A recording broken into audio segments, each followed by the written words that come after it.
ایک لکڑہارا تھا، ساری عمر اس نے جنگلوں میں جا کر لکڑیاں کاٹ کر انہیں بیچ آتا اور اپنی اس محنت سے جنگل سے کچھ دور ایک چھوٹا سا مکان بنوایا تھا جس میں وہ اور اس کی بیوی اور جوان بیٹا رہتا تھا۔ بیوی کا نام نادیہ اور بیٹے کا نام شرفو تھا۔ تینوں آرام اور سکون سے زندگی بسر کر رہے تھے۔ کام صرف لکڑہارا کرتا تھا۔ بیوی اور بیٹا کوئی ایسا کام نہیں کرتے تھے جس سے آمدنی میں اضافہ ہو۔ بیوی ہانڈی روٹی بناتی تھی اور بیٹا گھر میں ہی رہ کر چھوٹے چھوٹے کام کرتا تھا۔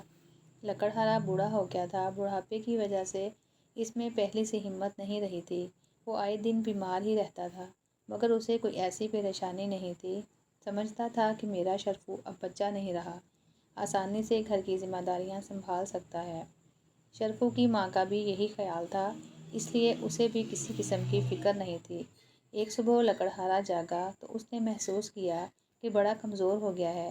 جنگل میں جا کر لکڑیاں کاٹنا اس کے لیے مشکل ہے۔ اس کا بیٹا صبح ناشتے سے فارغ ہو چکا تھا اور اس بات پر حیران ہو رہا تھا کہ اس کا باپ معمول کے مطابق صبح سویرے گھر سے نکلا کیوں نہیں، چارپائی پر لیٹا کیوں ہے۔ لکڑہارا سمجھ گیا کہ اس کا بیٹا کیا سوچ رہا ہے۔ اس نے شرفو کو اشارے سے اپنے پاس بلایا اور پیار سے بولا، شرفو بیٹا۔ جی ابا جی۔ دیکھو بیٹا، اب اپنے گھر کی ذمہ داریاں تمہیں سنبھالنا ہوں گی۔ میں بوڑھا ہو گیا ہوں، بیمار بھی ہوں، تو فرمائیے ابا جی، شرفو نے کہا۔ بیٹا، جو کام میں نے ساری عمر کیا ہے وہ اب تم کرو۔ لکڑیاں کاٹنا آسان کام نہیں، مگر تم ہمت والے اور طاقتور ہو۔ شروع میں یہ کام ذرا مشکل لگے گا، مگر رفتہ رفتہ آسان ہو جائے گا۔ میں تمہیں برابر مشورے دیتا رہوں گا، تمہارے لیے مفید ہوں گے۔ سمجھ گئے بیٹا؟ شرفو نے ہاں میں سر ہلا دیا۔ شاباش بیٹا، مجھے تم سے یہی امید تھی۔ شوق سے کام کرو گے تو ڈھیر سارے پیسے کما لو گے۔ شرفو کی ماں پاس ہی کھڑی یہ گفتگو سن رہی تھی۔ شرفو کے باپ نے اس کی طرف دیکھ کر کہا، نادی، میرا کلہاڑا لے آؤ۔ نادی اندر سے کلہاڑا لے آئی۔ بیٹا، یہ ہمارا ورثہ ہے، اس کی حفاظت کرتے رہنا، کیونکہ اس کے ذریعے سے ہی تو ایک لکڑہارا پیڑ سے لکڑیاں کاٹتا ہے۔ یہ کہتے ہی لکڑہارا چارپائی سے اٹھ بیٹھا۔ اس نے کلہاڑا اٹھا کر شرفو کے کندھے پر رکھ دیا اور اسے بتانے لگا کہ اچھے پیڑ کہاں کہاں ہیں، کتنی لکڑیاں ہر روز کاٹنی ہوں گی اور انہیں کس طرح اکٹھا کر کے سر پر اٹھا کر شہر میں لے جانا ہوگا۔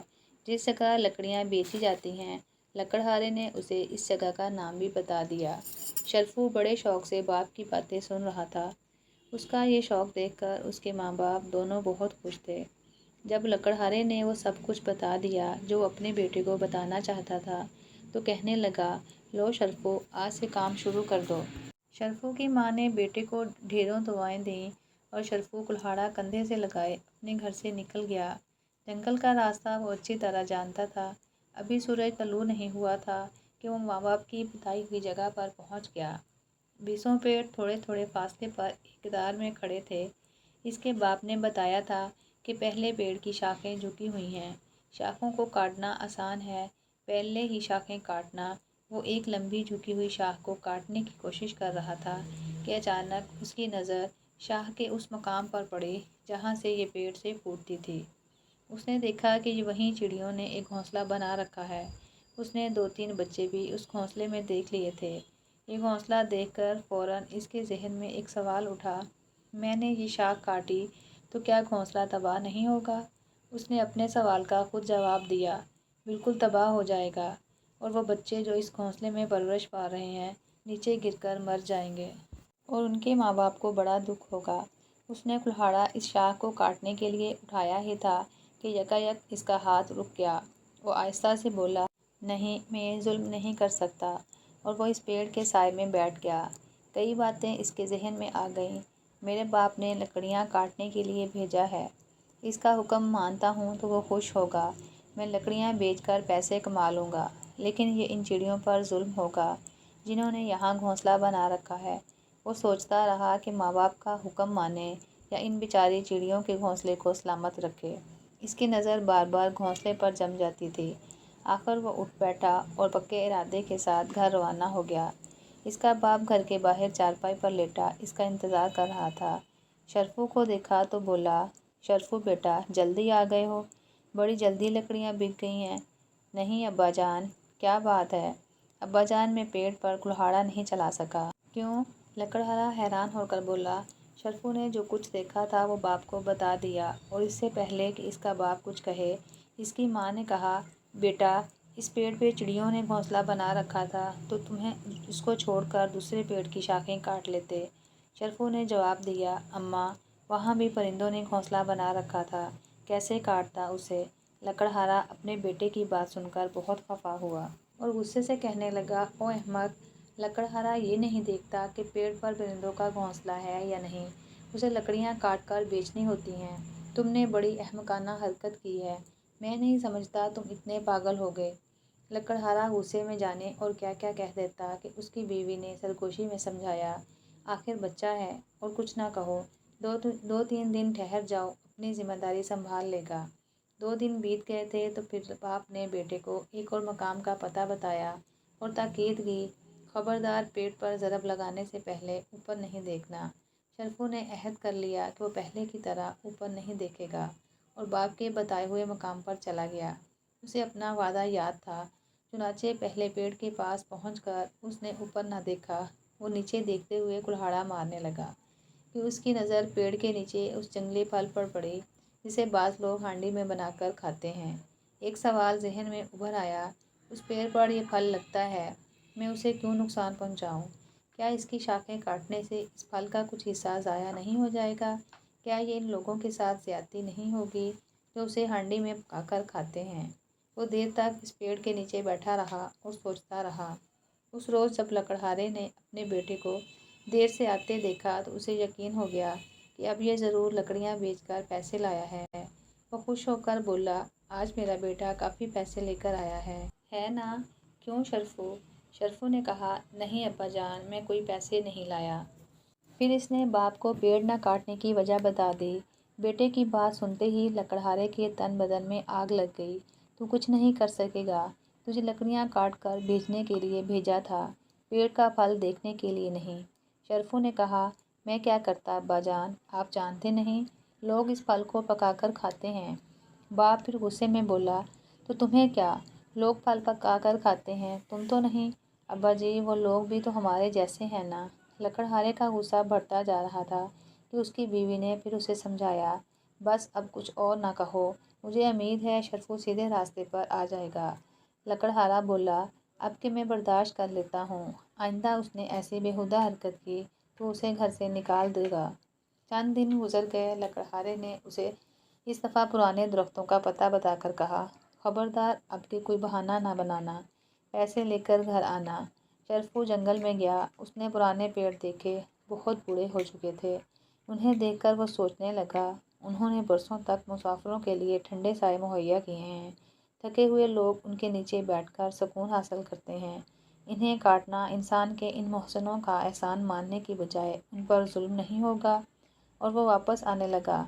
रास्ते में एक नहर पड़ती थी। उसके पुल पर से गुजरते हुए उसने कुल्हाड़ा नीचे पानी में फेंक दिया कि ये नहीं होगा और ना मुझे लकड़ियाँ काटने के लिए कहा जाएगा। शहर में एक बाज़ार से गुजरते हुए उसने कई दुकानों को देखकर सोचा, ये अच्छा काम है, मैं भी अब बजान से कहकर बाज़ार में एक दुकान खोल लूँगा।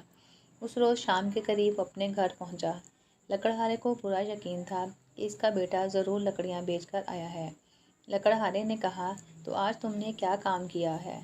बाप का ये सवाल सुनकर शरफू बोला, अब्बा जान, पेड़ तो मैं नहीं काट सका, वो सारी उम्र मुसाफिरों को ठंडे साए देते रहे हैं। मैंने सोच लिया है कि मैं बाज़ार में दुकान पर बैठा करूँगा। बेटे के मुंह से जैसे ही ये लफ्ज़ निकले, लकड़हारा अपने गुस्से पर काबू न रख सका और उसे उसी वक्त घर से निकाल दिया। माँ ने दखल देना चाहा तो लकड़हारे ने उसे भी डांट दिया, बस बस, अब तुम एक लफ्ज़ नहीं कहोगी। शरफू घर से निकलकर चलने लगा। इसका कोई ठिकाना तो था नहीं, कहाँ जा सकता था। चलता गया, यहाँ तक कि इस कदर थक गया कि उसके लिए 2 कदम उठाना भी दूभर हो गया था। करीब ही बड़ी एक शानदार हवेली थी। वो उसके दरवाजे पर गिर पड़ा और बेहोश हो गया। उधर लकड़हारा और उसकी बीवी अपने बेटे की जुदाई में तड़प रहे थे। लकड़हारा बुरी तरह पछता रहा था कि उसने बेटे को घर से क्यों निकाल दिया था। एक दिन दोनों बेटे की बातें याद करके रो रहे थे। उनके मकान के आगे एक गाड़ी रुकी। उसमें से एक शख्स उतरा, लकड़हारे के दरवाजे पर दस्तक देने लगा। क्यों जनाब, क्या बात है? लकड़हारे ने दरवाज़ा खोलकर उस आदमी से पूछा। उस आदमी ने कहा, आपको आपकी बीवी को नादिर खां ने बुलाया है। लकड़हारे ने कहा, नादिर खां कौन? लकड़हारे ने यह नाम पहली बार सुना था। उस आदमी ने कहा, आपने नादिर खां का नाम नहीं सुना? लकड़हारे ने कहा, जी नहीं। इस आदमी ने कहा, नादिर खां एक बड़े आदमी हैं, सब उनकी इज़्ज़त करते हैं, मेहरबानी करके गाड़ी में बैठ जाएं। लकड़हारा और उसकी बीवी गाड़ी में बैठ गए। गाड़ी उन्हें एक बहुत खूबसूरत और शानदार बाग में ले आई। वो बाग को देख देख कर हैरान हो रहे थे कि एक तरफ से आवाज़ आई, अब्बा जान, अम्मा। अरे शरफू! लकड़हारा और उसकी बीवी अपने बेटे को देखकर हैरान हो गए। शरफू ने आला किस्म का लिबास पहन रखा था और वो बहुत खुश लगता था। तुम यहाँ कहाँ? शरफू की माँ ने पूछा। शरफू कहने लगा, अम्मा, उस शाम जब अब्बा ने मुझे घर से निकाला था तो मैं थक कर एक हवेली के दरवाजे पर गिर पड़ा। इस हवेली के मालिक नादिर खां हैं, जिन्होंने ये देखकर कि मुझे परिंदों और पेड़ों से बड़ी मोहब्बत है, अपने इस बाग का माली बना दिया है। वो हैं मेरे मोहसन। नादिर खां करीब आ गए और कहने लगे, वाकई शरफू की इस बात ने मुझे बहुत मुतासर किया था कि उसे पेड़ों का बड़ा ख्याल है, पेड़ों से मोहब्बत करता है। मैंने उसे अपने बाग के पेड़ों की रखवाली का काम सुपुर्द कर दिया है। वो यहाँ नए नए पेड़ लगाएगा, उनकी हिफाजत करेगा। इसने पेड़ों से मोहब्बत की है और पेड़ों ने इस मोहब्बत का ये बदला दिया है। शरफू के इसरार पर इसके माँ बाप भी वहीं रहने लगे और खुशी खुशी ज़िंदगी बसर